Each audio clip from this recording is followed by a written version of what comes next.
Some leaders in North Omaha are building what they call a groundbreaking structure to help the area grow. But at 6 News, Joe Harris tells us they want you to share your thoughts to make sure it all checks the boxes.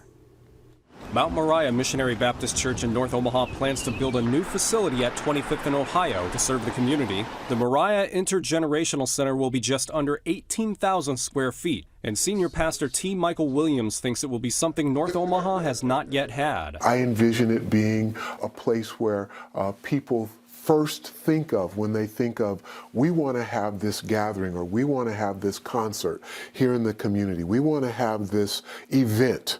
We want them to think of the center as being the place to come. Retired Pastor Dr. Ralph Lassiter serves on the project's architectural design team. He says the goal of the center is to provide economic growth and overall well-being for the North Omaha community. We're essentially talking about a community center that provides a wide range of opportunities for recreation, for artistic and cultural endeavors.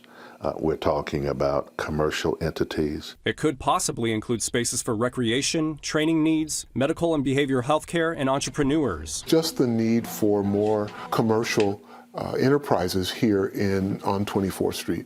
The idea of having commercial spaces where we can have businesses that serve the community, as well as the possibility of having incubator spaces for young entrepreneurs, up-and-coming entrepreneurs. But they want to hear from residents and businesses in North Omaha to make sure what needs to be fulfilled. They're hosting 2 listening events at the Moriah Heritage Center this Saturday and Monday. We're at that stage where we're trying to determine what are the primary needs of the community and how should we adjust the actual interior design of the facility to actually be able to meet those needs. They'll use the feedback to create the center's final design. They hope to have that by September or October and aim to complete the project by late 2025 or early 2026. On your side, Joe Harris, 6 News.